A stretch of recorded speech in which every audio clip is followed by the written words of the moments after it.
Hi, everyone. Thanks for clicking in and listening to the Sustainable Cannabis Coalition podcast. Our podcasts are a series of roundtable discussions with industry luminaries, tackling trends and addressing sustainable practices within the fast-growing cannabis industry. I'm your host, Dana Hillman, VP of Business Development for GrowIQ. Today, we're very lucky to be able to speak with none other than Brian Anderson of Anderson Porter Design. Brian eats, drinks, and sleeps sustainability and is a founding member of the Sustainable Cannabis Coalition, the SCC. He's also a thought leader in sustainable architecture with a rich background in designing cannabis facilities. He's also a great human being as well.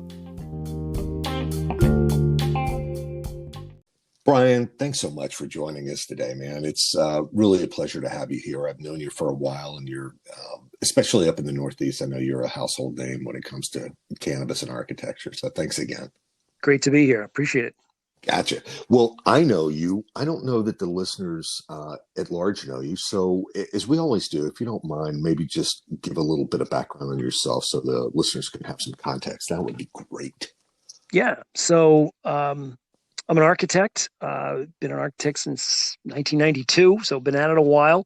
One of the jokes is that 25 years as an architect is an on-ramp to having a career as an architect. So just an on-ramp. So you're getting close.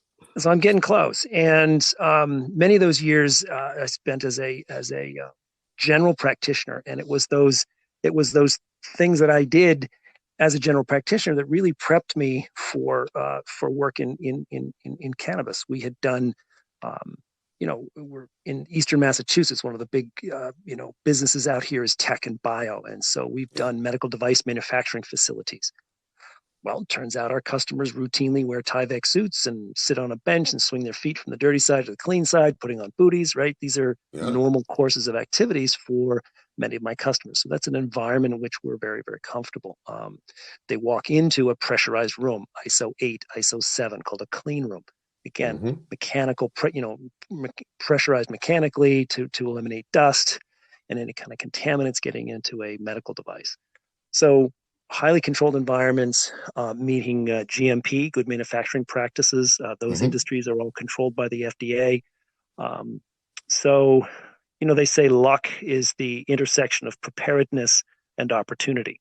So we had the preparedness. We had worked in a number of industries and continue to work in those industries that align neatly with cannabis. We've done bio, so biosafety. We have worked in neuroscience laboratories at MIT. We've designed large buildings at MIT for neuroscience. And one of the really interesting pieces was security. We had worked with the Federal Reserve Bank here in Boston from 1999 to 2006. So we have the events of 9/11, 2001 occurred while we were in the design phase. Oh, wow. And that really put us with a deep background of both physical and electronic security, right? So for a nascent industry in Massachusetts, this was back in 2014, customers needed to talk to the chief of police. They needed to talk to the fire marshal. And they needed someone who could do that with them. And that's encouraging for an architect to have something of value to bring to a customer. It's always just I enjoy that. But you've got a little bit more, which is kind of interesting. So I'll have to admit, you're the first Harvard architectural grad I've spoken with. So hats off to you there. So, but the other piece of it, which I thought was really interesting, was the fact that you actually do have a background in horticulture to some degree. Yeah, my dad was an extension agent. For listeners out there who know what the land grant college system is and the extension service and 4-H and agriculture in the ag, my dad taught horticulture practices to small farmers in Connecticut. So we then had a farm growing up, a variety of animals. But one of the things that was consistent from the year I was born and for 30 years was Christmas trees. We raised Christmas trees in Connecticut on a farm and in New Hampshire. So a lot of dirt under my fingers, and I've put plants in the ground and watered them and done pest management and pruning and harvesting and wholesaling and retailing. Yeah. So yeah, that's part of my background. Yeah. So it sounds like moving into the controlled ag space was not a heavy lift for you based on your background. So that's Yeah, very, very cool. I'm glad to have you here. So here's the big $1 million questions, right? I think we're all trying to, or at least find answers to. The notion of sustainability is broad and more mature in most industries. In cannabis, not so much. So if you wouldn't mind, maybe just give your condensed version of what's the problem, how are you addressing it, and maybe we unpack that a little bit if that's okay. Yeah. Well, in a sort of look back quickly to Colorado, right? Yep. Northern California, Humboldt County. These are the places in which people really learned their craft in the United States, and out of those locations came a lot of knowledge base. But with it, that knowledge base came with prohibition, right? It was knowledge learned under the heavy thumb of law enforcement, and in many cases, the utility companies were the first to report people for using too much power in a residential neighborhood, right? Uh-huh. So a lot of the knowledge base that came out of those locations, from hard-earned battles, were learned under pressure, and the legalization has changed that way of practicing. So many times people would say, "Oh, I've got a master electrician down in Florida. You got to call him."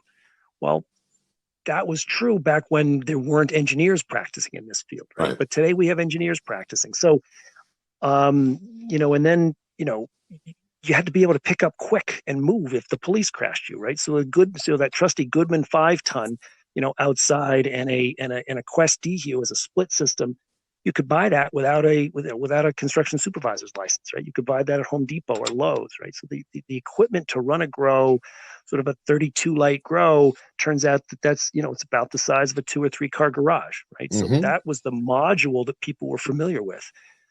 And you could set it up quick. You knew where to put the fans. You knew where to put the Quest DHU, right? And you could move in and out of that if you had to. Oh, that's fascinating. Yeah. Well, I was about to say, and you're about to pivot. How things have changed, and I can't even imagine. Sustainability is one topic, but even before you get there, you have to navigate so many local ordinances and so forth. I mean, are you starting to see that those local ordinances are bringing in more, I guess, regulation around sustainability, or is it still up in the air at this point? Up in the air, but I would say we're getting grounded in a couple of points. Illinois, most recently, Illinois is picked up. One state picks up the regs of another state and reads them, and when they're deciding how to create the regulations in their state. So this the buzzword of 36 watts per square foot came out of Massachusetts, where I'm from, mm-hmm. and it's now been promulgated to Illinois. Illinois picked that up. They made some missteps along the way too, right? Illinois outlawed outdoor grow. Really? Well, wait a minute. Tell that to the soybean farmer and corn farmer in Illinois. Right. If you have net zero energy, if you have carbon reduction in your mandate as a state, why would you disallow cannabis grower from growing outdoors? Right. Forcing them indoors means forcing higher costs to the producer, higher costs to the consumer, and higher costs in energy. Right. The lowest cost is to grow outdoors. So there's been some missteps too along the way. So, I'm seeing. Fits and starts here, I guess is the best way to describe it, regulatory wise. Fits and starts. Each state is different. Each state is, making some gains and 2 steps forward, 1 step back. Yeah. Well, it's interesting because before we started this podcast, and you and I have had this conversation before, around sustainability and, I guess solving problems, which, call me crazy, but I think as Americans, that's what we're traditionally really good at. Is tackling big problems, and we've got big problems, between, how we transport ourselves, how we power ourselves, how we feed ourselves, and how we live. But as an architect, you're kind of uniquely positioned because you straddle quite a few of those boxes, if you will, especially around when we're talking about cannabis in the broader context of indoor ag. So it's not Yep. just cannabis being grown inside, but it's also lettuce, strawberries, and Yeah. being able to do that in a sustainable way. And then that gets us back to the energy piece too. They're all buckled up and munged together.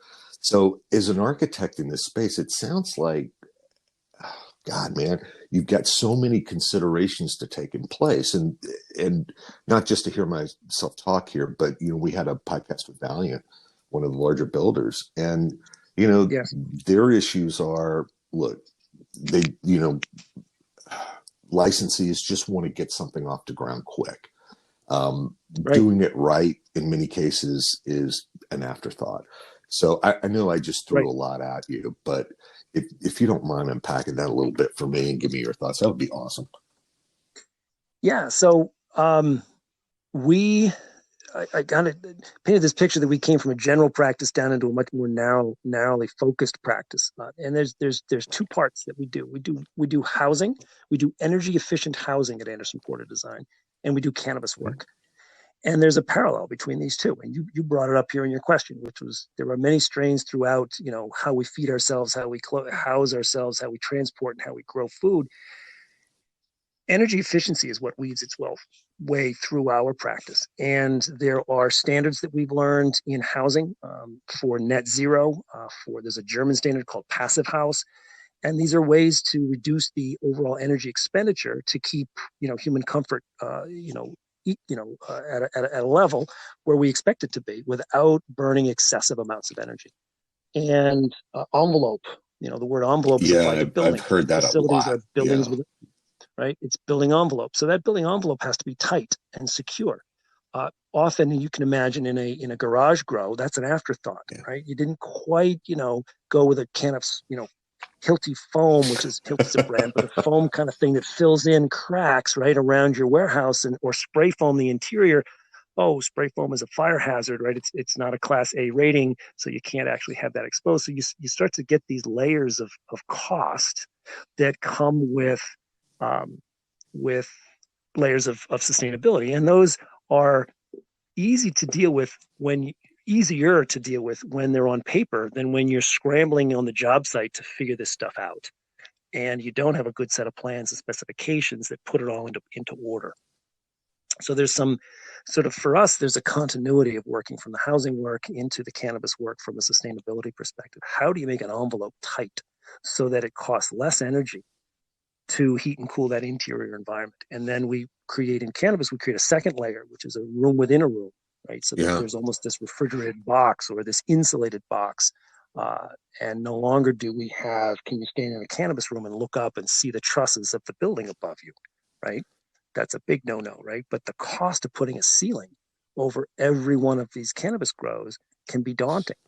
Because when you're looking at your pro forma analysis at the front end of the job, that's a lot of ceilings. That's a lot of square foot. And you look at the cost of that. Is it $3 a square foot? Is it $12 a square foot? What are those ceilings going to You cost? just, you just, Oh, I'm sorry, Brian. I didn't mean to interrupt, but you just really piqued yeah, my interest here too, because I know in the Northeast, especially in Massachusetts, there's a, a lot of growers are using repurposed old manufacturing buildings, right? So yes, I guess there's the issue of upgrading them, and then yes. versus the starting from scratch. So from a sustainability perspective, uh, what's the net balance there between retrofitting something that exists versus building something completely new? So sustainability has a number of different markers you could evaluate it by, right? There's environmental sustainability, there's social sustainability, there's a number of different types of things. So when you talk about retrofitting, one thing we see here in the Northeast, we have an abundance of old Yeah. infrastructure in mill towns that will never see a paper mill come back to their town. They're never going to see the manufacturing come back to their town, and the town administrators know this, and the tax base knows this. So there's a social aspect where the phrase I use is cannabis is a good neighbor. And I use that phrase because in many ways, cannabis is able to re-inhabit many of these old buildings in a way that manufacturing just is not going to happen, right? And so it's bringing jobs back to towns and communities that have long since said goodbye to those factories. And there's a social aspect there. The other piece that you could start to peel the onion skin away and understand is embedded carbon, right? Those buildings were built in around the country, sometimes 100 years ago, sometimes 150 years ago. And there's embedded carbon. There was energy used to create those buildings. So if we have an opportunity to reuse them, we're saving them, right? And then there are hurdles to that, right? I think not every cannabis operator wants to reuse an old building because you inherit all of the ills and warts and scrapes and bumps that building brings along with it. So you got to fix certain things. But in some cases, the path to operation and getting open is aided politically because you can tell the town, look, we're bringing jobs back and we're going to get there quicker because we don't have to apply for permits to build a new building, right? So there are some advantages sometimes to re-inhabiting. Many times there's advantages to re-inhabiting existing buildings, right? It shortens your time to profitability. That's interesting. Well, and that was really my big question, as far as the embedded carbon piece and is it better to reuse? Yep. And, it's interesting too, because, getting back on energy, it seems like a lot of the focus has been lighting as the main culprit, but there's so much more. And I think, when you and I spoke last too, there's so much more to working with the power companies and your power provider and opportunities that most companies may not know that exist, that you can actually move toward more efficient products if you just do it the right way. Yeah, and that's right. That was the thing about learn to talk to your utility company. This is something I've been talking about for years. They should be one of the first people that can't. Right, there's so much fun, right? Well, it turns out that they hire people. The utility companies have hired very specific people to help be a liaison to the cannabis industry. So, I know this to be true in Southern California. Edison is it's true, and it's true in the Northeast that the big utilities have people on the payroll who know about cannabis, and so it's not a strange phone call to have anymore. And so I bring that up because there's enormous numbers of incentives, right? There's incentives around that decision between high pressure sodium lights, HPS, or an LED product, right? So that needs to get worked into the design math that we do at the front end in the design phase, right? So design is a time, facility design in cannabis, especially in cultivation, is a time to begin to bring those opportunities and constraints and opportunities into, so you can begin to put them down in writing and look at them, in a spreadsheet and bring in, cost, upfront cost, initial capex cost, and then long-term operation cost. That idea of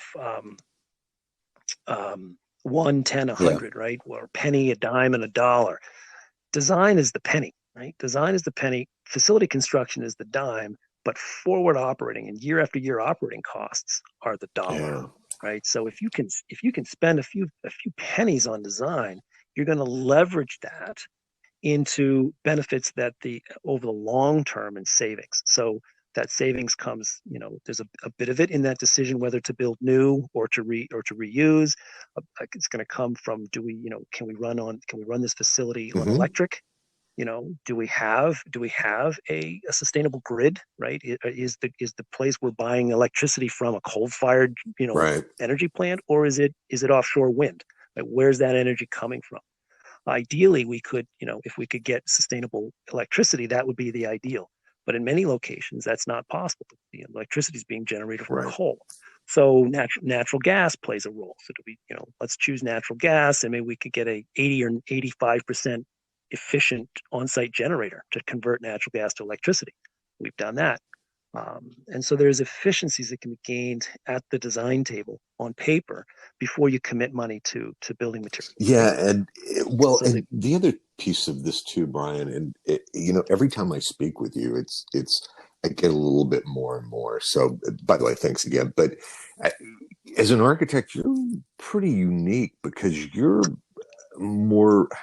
I think you're more well versed in the whole the whole process of cannabis growing too. Even down, we talk about electricity when you talk about sustainability. Yep. That seems to get the limelight, and everybody starts talking about that. Yep. But you know a great deal about water and how water is used, and in many cases, the abuse of water resources within cannabis facilities. Maybe speak about that too, because I don't want to. I think that's important enough to give a little shout out to. Yeah. So, we've encountered water. I haven't done a lot of builds in California yet, but where water is precious and water changes. And I know this from growers in California, that water quality changes from spring to winter, right? Or from summer to winter, right? Depending on, the pH levels in the water can change, whether you're getting good run, whether there was a good snow in the winter and the runoff, is filtering down, and that's your available water. In other, in eastern states and in central states, water is pretty consistent Yeah. many times, right? But still, there's the effect. There's a municipal component to this. So, do you recollect your condensate water? Yeah. Right. If you think about the plant and the life cycle of water in a plant, plants take in we add salts to the water, NPK, nitrogen, potassium, sodium.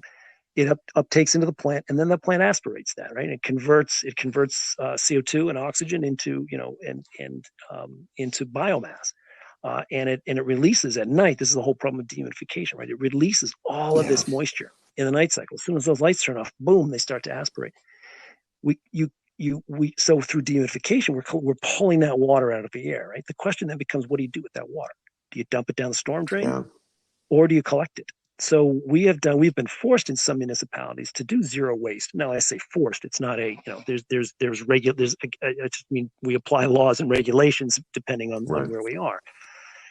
And we found that it is quite effective to collect condensate because it lowers your intake water use, right? The more you collect, the plant essentially, if you're drying it down to a 12% water weight through the drying process, or 8%, you're taking basically all the water you put in it, you're taking back out. So the question is, do you collect it and reuse it, or do you just dump it down the drain? So in many cases, we collect it and reuse it. And again, it's that penny, dime, dollar analysis, right? If you can lower your overall life cycle cost of water use by spending a few more bucks up front in PVC pipe and pumps, Yeah. and tank size, you may need a 2,000 gallon tank size or an 8,000 gallon tank size in your head house. That means a little bit more space in your head house to collect it. But again, when you plan these things, when you design these pieces out, we can allocate space for them, right? And we can plan and we can project that use into the future and understand on paper, how on a pro forma, how that's gonna pencil out. As opposed to making that decision on the fly during construction. That sucks. No kidding. to put it lightly, that really sucks. Well, it's funny too, because I think we were talking about just the differences in the approach to cannabis facility build outs. And I think you mentioned too, when you're talking about hospitals, I mean, you have programs for each aspect of that hospital. And it seems like with cannabis, it's just this is massive mess. Dana, this is hugely interesting, right? So if you take one of the biggest opportunities for sustainability and for real systemic change in the cannabis industry is programming. And that's a weird thing to say, but think about it this way, right? That. It makes me think I have to code now, which terrifies me. Right. Why was program? Well, committing to a program is what a hospital does, right? Some local, United Healthcare Services in Milwaukee builds a new 300-bed hospital. They write a program, right? And in that program, think of this the same way if you were to buy a piece of equipment to make something in your cannabis facility. You want to know for sure that piece of equipment is going to operate the way it was intended when you bought it, right? Is it going to fill capsules at a particular rate, and it's going to filter out, contaminants with a level of refinement that is going to protect the consumer, right? If you're making drugs, buildings need to operate the same way. And so think of I don't know, how old you are exactly, but Younger computer than programming used to be done on little card readers, right? And so programming is essentially, coming from that same notion that you have to punch the holes in the card correctly, or you're not going to get the computer to tell you at the other end what it's supposed to do. And so programming and architecture means committing to everything from a horticulture program to a manufacturing program in terms of KPIs and KPTs. What are the key performance indicators of the business? What are the key performance target of that business? And so why is that important? Why is it important to commit to those things before a facility is built? It's so that once the facility is opened, we can now evaluate the facility based on, right? Those become the design criteria. A program becomes the design criteria and the owner's conditions of satisfaction. If those are documented, now we can actually measure the performance after harvest 1, after harvest 2. Let's say you get 5 harvests per year. At the end of year 1, you can really do an evaluation, a deep dive systemic evaluation of that building. Is the mechanical equipment operating the way it was designed to? Are we collecting the amount of condensate that we anticipated? And now you can really get at the question of sustainability, because as designers, we always project into the future, right? Designers project things. How is it going to be? There's a whole crew of people called review engineers, right? And there's a discipline called retro commissioning, right? Commissioning is what you do once a facility is being christened. It's like hitting the bow of the boat with the bottle of champagne, right? That's the moment when the thing is ready to launch. It has to go through that process of commissioning. But at year 1, you want to do a retro commission. You want to go back at year 1 and say, is it really operating the way it was designed to operate? And that's where the utility company is keenly interested, right? Massachusetts now requires operators at year 1 for license renewal to upload to the State Department of Energy and Resource, the DOER, their meter, the net metering. How much energy did you use? That's interesting. Yeah. Right. So we as architects are required, and the engineers that we work with are required to predict the amount of energy that a facility is going to use. But the facility owner and operator is now in some states, like in Massachusetts, required to report that actual energy use. Wow. And that's where we can now measure, right? So it's science. It's the application of the scientific method. Are you familiar with the Plan, Do, Study, Act, PDCA, or PDSA? Yeah, I would say yes, but that would be a lie. It's the cycle of continuous improvement. If you want to fix anything, right, you've got to make a hypothesis, right? Then you run your experiment, and then you test your results. So in the planning world, in the architecture world, the planning process is that programming thing. Then the building facility that we build is actually the hypothesis. That's our prototype. Let's build it and let's test it. And now the study step in the PDSA study is, let's look at it. Let's do a diagnostic evaluation to say, did it perform the way we predicted? And now the A, PD in PDSA, Plan, Do, Study, Act, is your second facility or your upgrade to your original facility, right? It's did it work? And that's continuous improvement. So that's what, that's where sustainability lies, is in the application of the scientific method to really looking at something in a systemic way and understanding it. Well, it sounds like too that once you do it the correct way, or at least you build out a facility in the correct way, and you go back and you reevaluate to understand exactly where you are, you can actually, God forbid, develop meaningful KPIs around your operation and really increase, I would imagine, not only your throughput, but reduce your cost per pound to produce as a result of just the front end, homework. But there's major hurdles here, Dana, right? There's super major hurdles that the industry has not gotten over yet, right? So this industry, for me as an architect, was the first one in which I signed an NDA before even being able to talk to my customer about what they wanted to do, right? So there's this enormous level of, we're still a nascent industry and we're still practicing in a way that is really protective, that it's coming from prohibition. Yeah, right? It is an insular everybody group. has a secret sauce. Yeah. And I respect it. I sign those NDAs, and so I'm not able to share the data that is the stuff that needs to be exchanged in order to make improvements. And so that I'm trying here, to be very clear and yet cautious to say, we need to begin to relax that. We need to begin to share that data. That's really interesting. between one grower and the next grower in order to improve for everybody. Yeah, that's interesting you said that, because on the Cone Resnick podcast, we were talking about the whole ESG pieces in regard to sustainability, the environmental, the Right? social, and the governance piece. So, Yes. you've certainly spoken about the environmental and the social piece, but yeah, it seems like this is starting to prick the edges of the governance piece. Share that data, get best practices out Share there. the data. I think that we can solicit, and I am actively soliciting utility companies to participate, because an operator doesn't necessarily want to spend the money to do a diagnostic post occupancy evaluation. They're like, what? I've got a business to run, dude. Let me be. You want to figure stuff out, somebody else is going to have to pay for that. And I think that the parties interested might be local governments. Well, I Yeah. witnessed it. I've seen counties in Colorado pay for groups.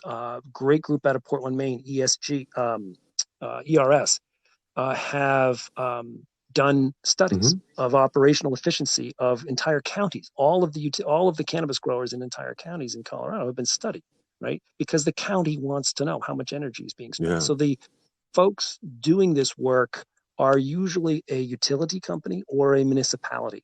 Sacramento has done enormous work in studying and paying for the studies. So we just need to encourage that and get that word out to other states and other utilities that that there's efficacy here, and that the results and hopefully a database can be created so that we have best practices and we can share best practices within the states to really incentivize those best practices, right? So that the cannabis entity takes advantage, gets the benefit of those incentives, right? That there's money at stake here. And the only way we can clearly identify how to receive those incentives is by creating a database Yeah. of best practices. That's fascinating.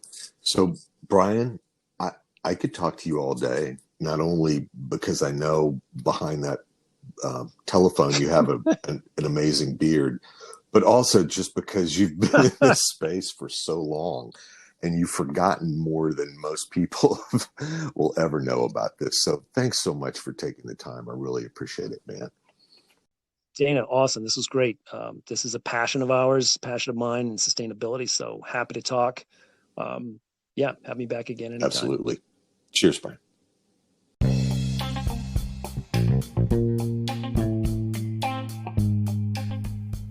Thanks again for checking out the Sustainable Cannabis Coalition podcast. That was Brian Anderson, architect, sustainability advocate, and founding member of the SCC. Brian's information can be found on his firm's website, which is andersonporter.com. That's andersonporter.com. Thanks again for listening, and speak again soon.